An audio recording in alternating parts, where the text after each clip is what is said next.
Hello everyone, welcome back. Today you join us at Inverest Lodge Gardens, which is in Inverest, which is, I think it's technically in Mossabra. I never knew this place existed, and I grew up in Mossabra. We are Zach and Annie, and almost a year ago we moved all the way from California to Scotland, where I was born and raised, and Annie has always longed to live, so yes. Here we are. And we are loving this. We're in it for the long haul. We're raising our 3 children over here, and we've shared about 40 videos on why we love the UK and all about the UK. But today's video, we're going a different direction and wanted to talk about the things we miss from America. Yeah. We've said for a while we would do a video like this. Yeah. I can only imagine some of the comments. Let's everybody just take a breath. We are very happy where we are. You can still be happy somewhere and still miss your culture from home. Yeah, or long for certain aspects of other places. So it's all fun and games, and we're very happy with our decision. And for our American viewers, they like to hear a little bit of positivity as well. And the ones that are also contemplating a move over here want to know what we actually experience and missing things. It's a reality. So we want to get into all that today. All right, let's get into number 1. Do you remember? Yes. So coming up this Monday, May 5th, over here we celebrate, it's a bank holiday, early May bank holiday, which just basically means the kids get a 3-day weekend and people go on little excursions over the long weekend. Because it was 2 weeks ago that we were on our Easter holiday, so it's time. Get those kids back out of school. I told Annie, the kids aren't in school. And I was like, what? They were just off. I don't understand. But if you're in America, or definitely in Mexico, on this day you will be celebrating Cinco de Mayo, which is essentially Mexican Independence Day. Yeah, pretty much. That sums it up. Everyone just gets together, have a party, eats Mexican food, which brings us to number 1.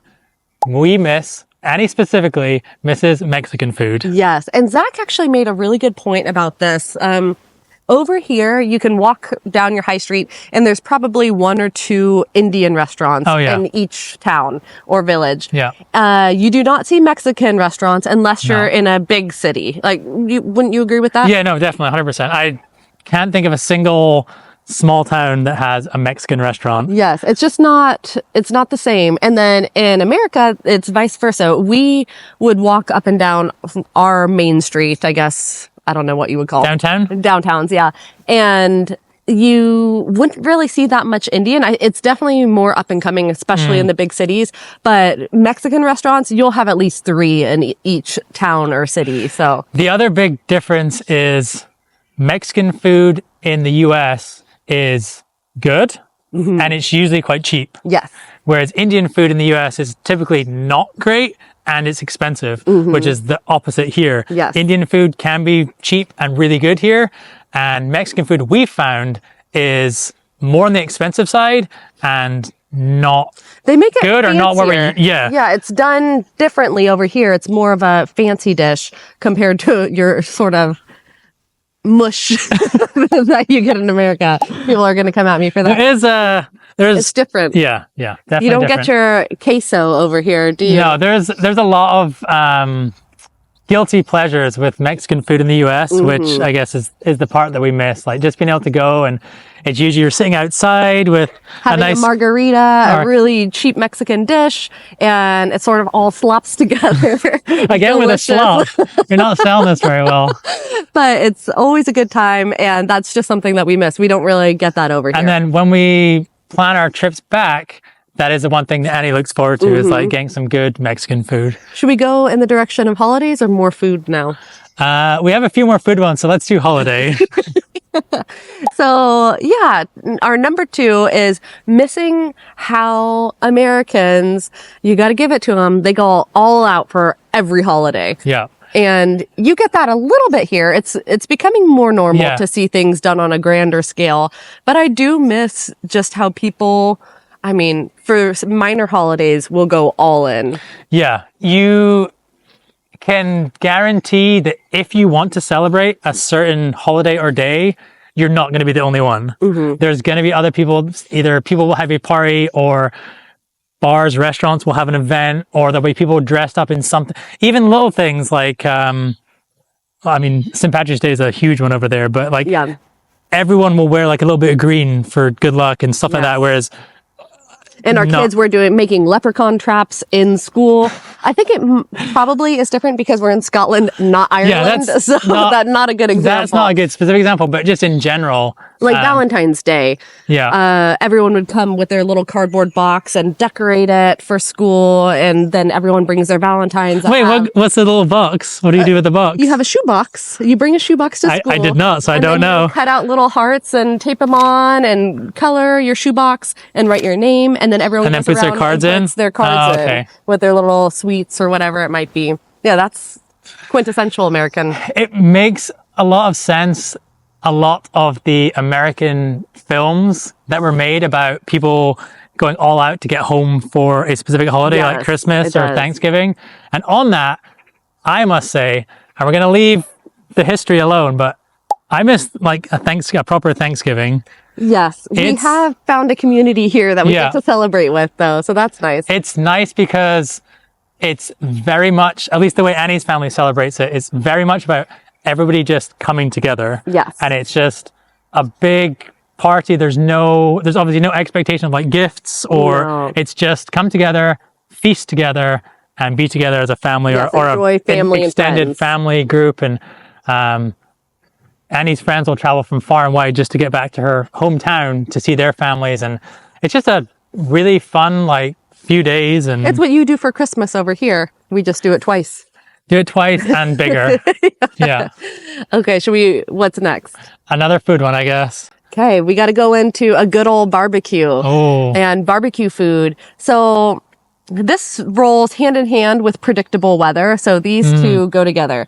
In the US, you can look at your calendar and 6 months out say, I'd like to have a barbecue on this date. Yeah. And you can pretty much guarantee that you'll get good weather for that day if you plan ahead. People can and will literally like buy a new grill and buy X, Y, and Z to host this event.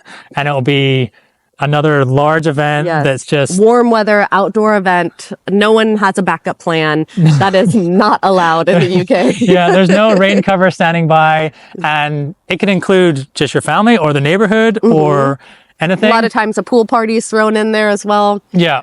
And just another gathering with lots of food. And there's very different types of barbecue depending on where you are. Yes. So we enjoyed the southern, like Georgia barbecue. And we moved to California to try their barbecue. We were like, this isn't barbecue. It was a lot more vinegar forward, wasn't it? And then I think Texas has a slightly different barbecue as well. And then again, back to the South, I guess it's not really barbecue, but something like a low country broil. Yeah. Where they do like shrimp and potatoes and you have a bench, corn, you have a bench like this. They do this giant pot, like, I don't even think you can buy a pot that big in the UK, like an industrial sized pot. They cook all up and then they throw down newspaper and just dump out on a big bench table and everyone dives in and yeah, it's amazing. Yeah.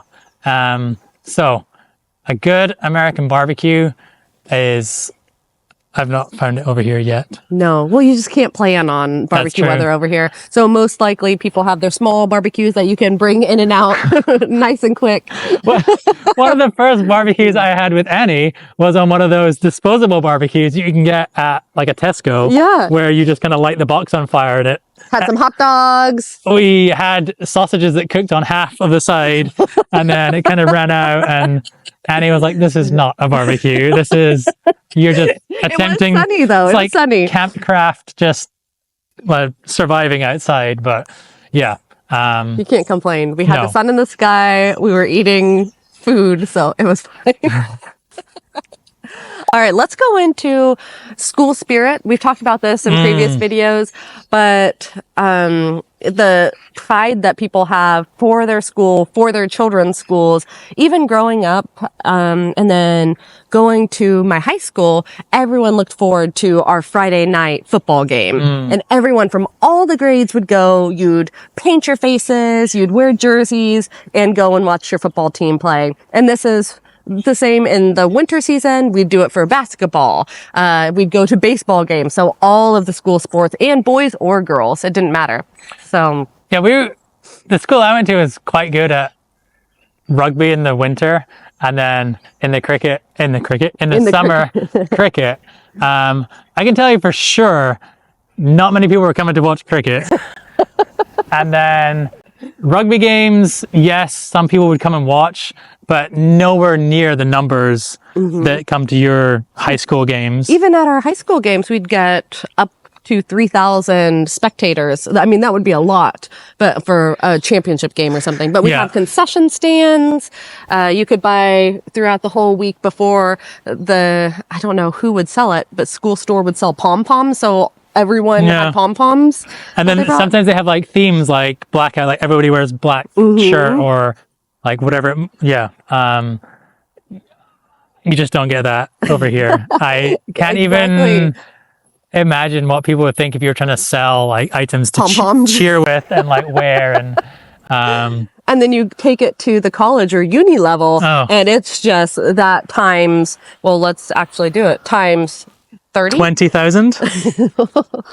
So we had 3,000. Our college stadium held 90,000 spectators, and that would be completely sold out. So just imagine that. And Annie's college, the University of Georgia, they were ranked like number 1 or 2 in the nation for college American football. Which they put in millions of dollars into those programs. And just to give you context to that, their stadium sat 90,000 people, and it was filled for all these big games. The national football soccer stadium in Scotland, I believe, only seats 60 or 70,000. That's our like professional national stadium. I remember going to one of these football games in Georgia, and they have, it's just like the movies. It really is. You could have like there's bands like playing music and drums and brass instruments and all this. And Zach was dying at the first game I took him to. It was story. so hot. I think it must have been August in Georgia, which is 80 plus degrees. 80, easily 100 degrees. And what Fahrenheit. is that? 37 degrees Celsius, right? Right around that. Yeah, hot and humid, like so humid, like you're just sweating constantly. And Zach felt like, well, people were actually having heat stroke and passing out. Because these games last hours. They do, at least 3 hours. And we're on the highest level, closest to the sun. We weren't on the highest level until Annie wanted to move to get a better view or better seat, which took us higher. And I was like, why are you moving closer to the sun?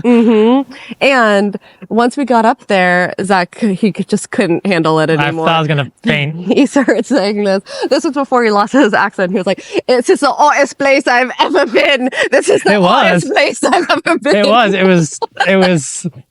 It was like when you open the oven in the kitchen, you get that blast of heat. Like it was that, but just all around you and you couldn't. But they were selling snow cones.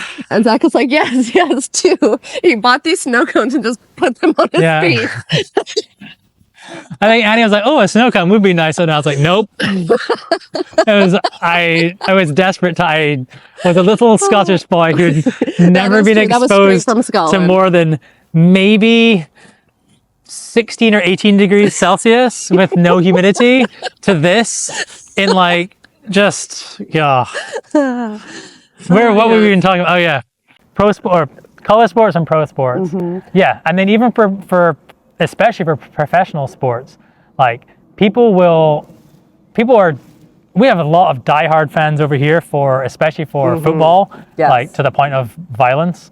I would say that's one thing.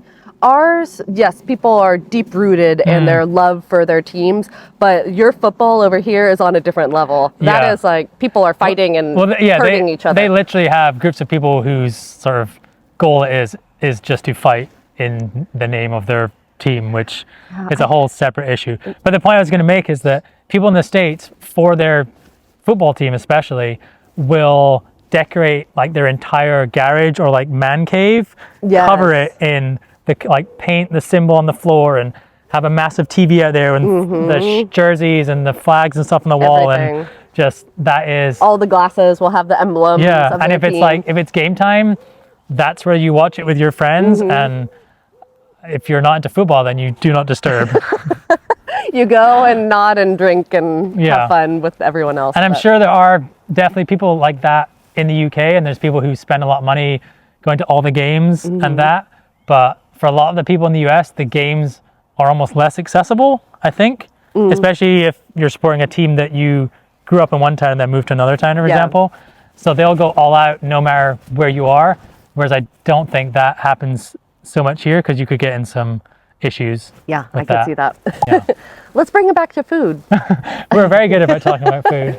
The classic American breakfast. I do have to say, I love a classic British breakfast, whether or not that's Scottish or English. Yeah. I haven't tried the other ones, but Scottish and English breakfasts are amazing. I really can't say anything bad about them. Like a full Scottish or a full English? Yeah.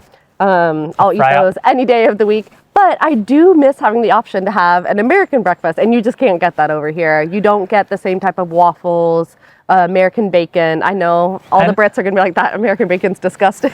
Yeah. But I grew up on it. I love it. The bacon aside, before anyone starts commenting about how unhealthy an American breakfast with pancakes and syrup and all that is, a full Scottish or full English breakfast is just as bad.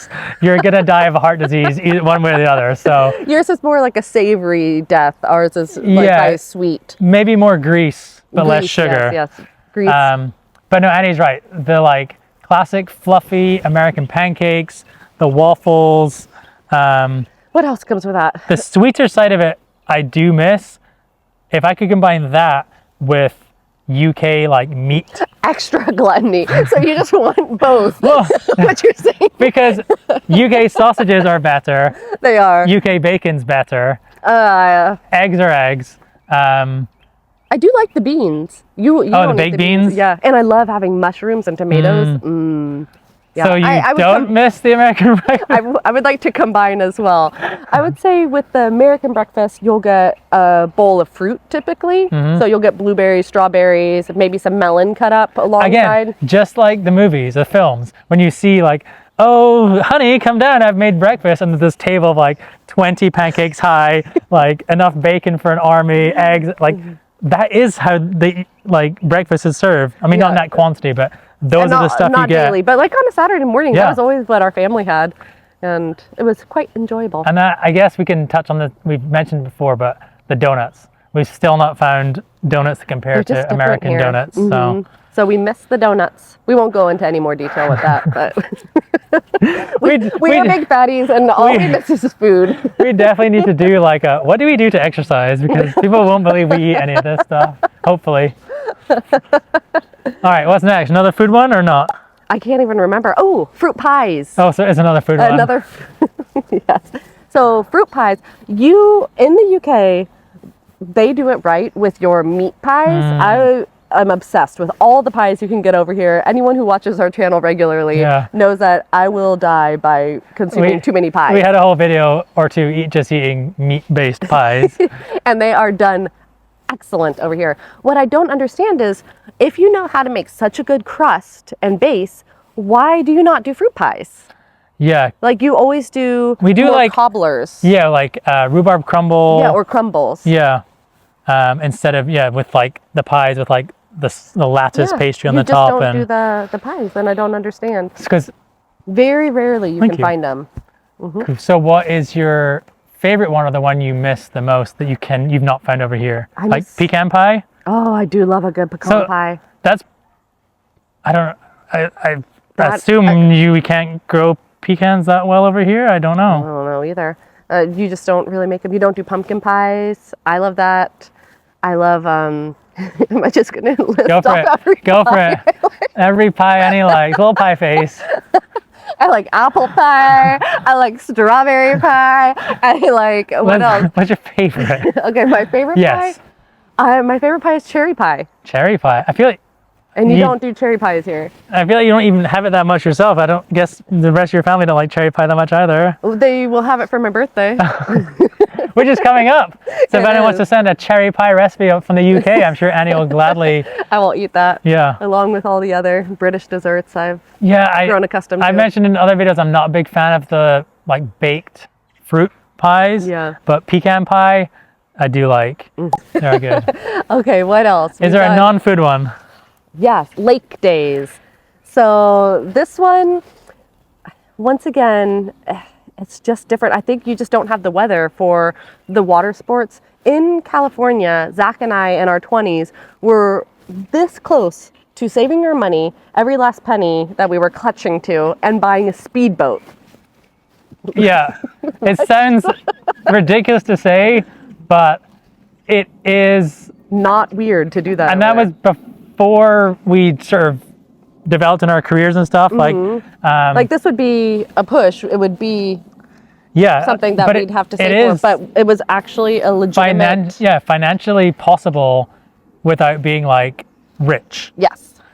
Which would probably sound bizarre to people in the UK, just because I don't know a single person that has a speedboat, but we know many people in the US that do. Yes, and you can get speedboats in the US for the price of like a secondhand car. Yeah, I mean, it wouldn't like be great, but you can get them cheaper.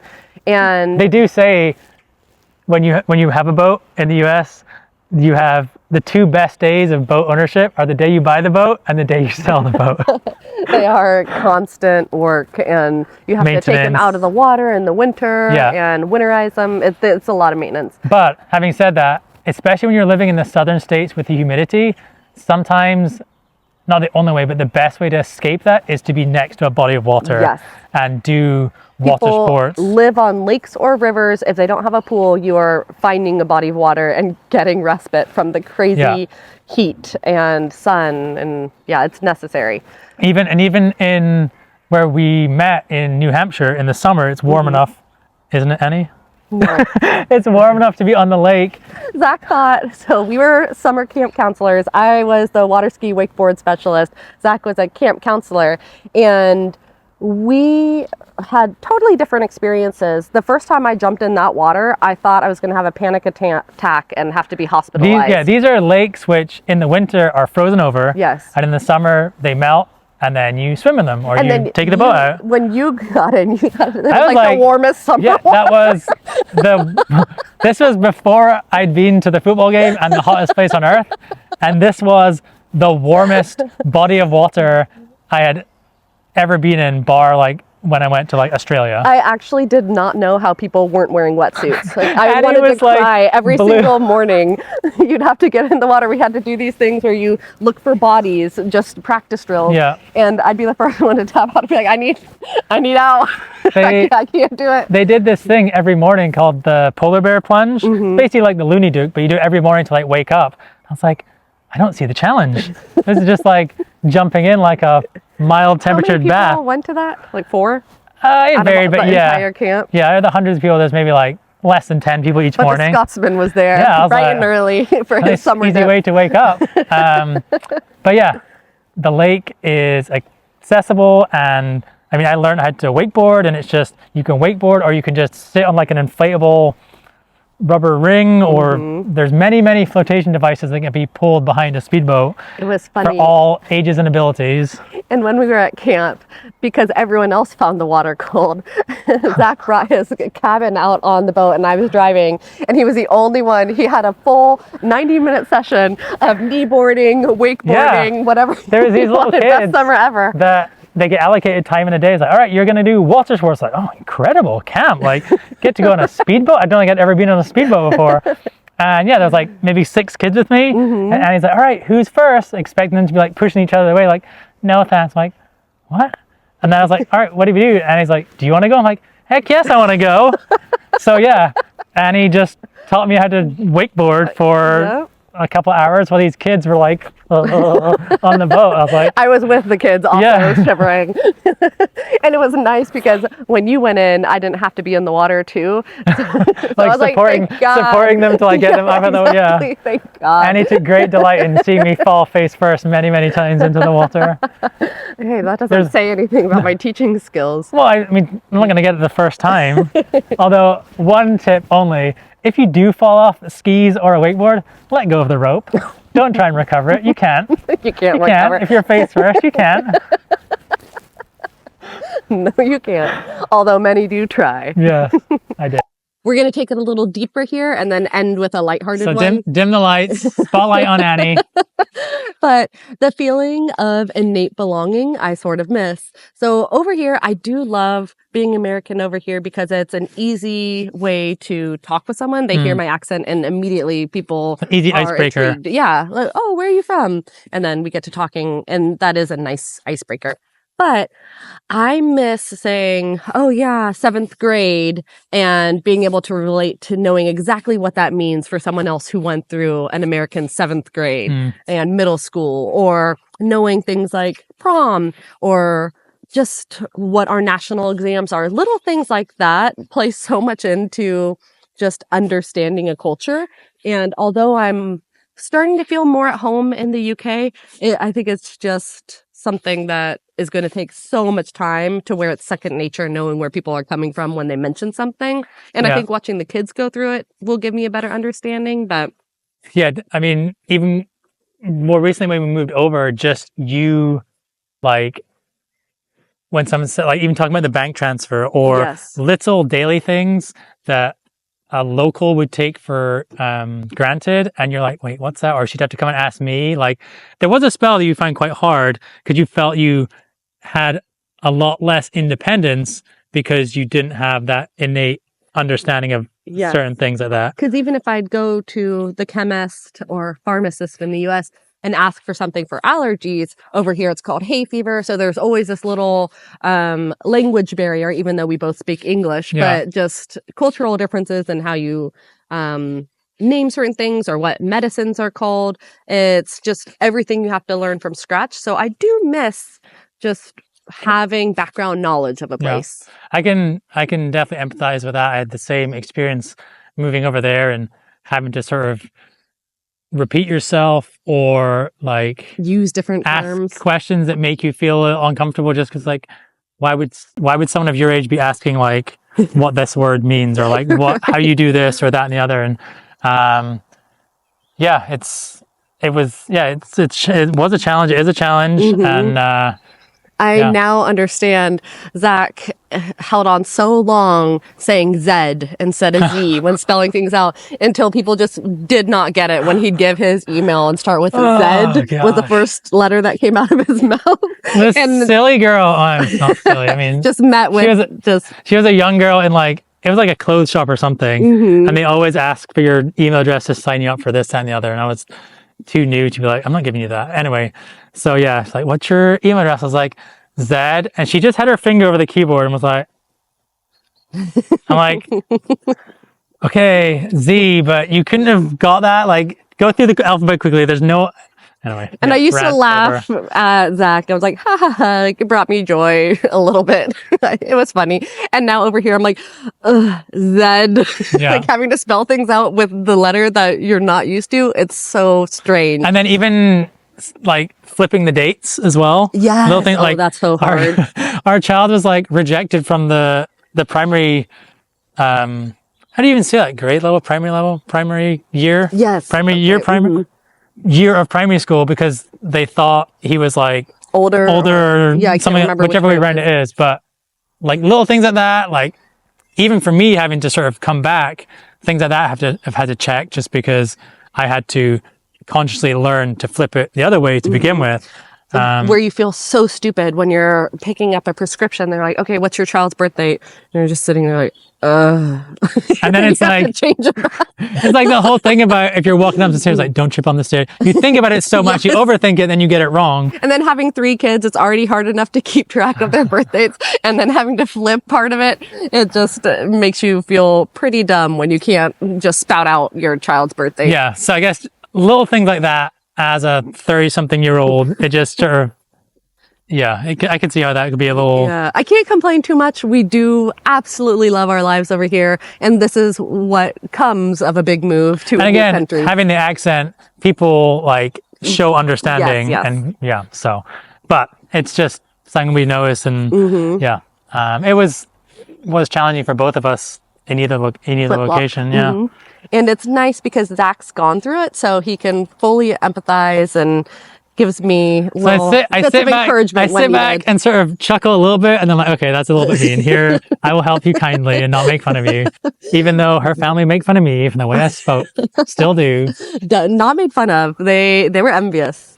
It's admiration. You know, Americans love British accents. They do. So going into the final one. Yes, it's an important one. It's very important. Annie brought up. No, I didn't.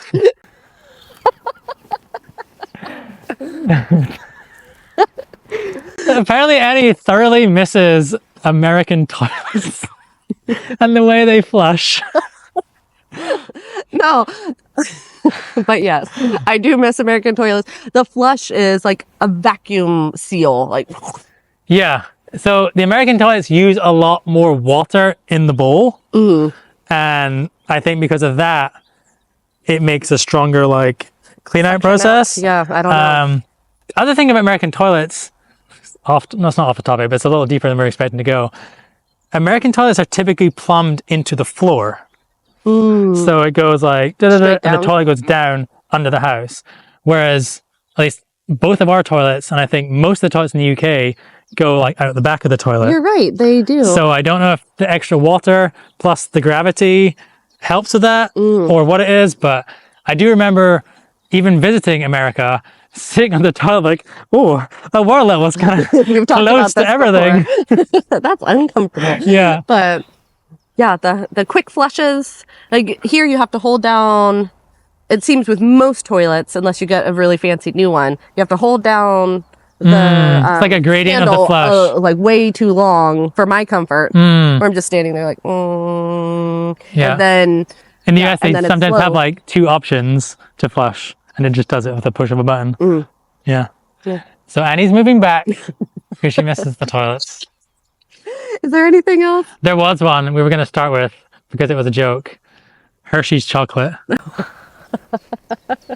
The only reason I ever miss Hershey's chocolate is for traditional s'mores. Just because they're convenient, easy, you know the amount to use. I've mentioned, and when you say Hershey's chocolate, we just mean like the chocolate bars.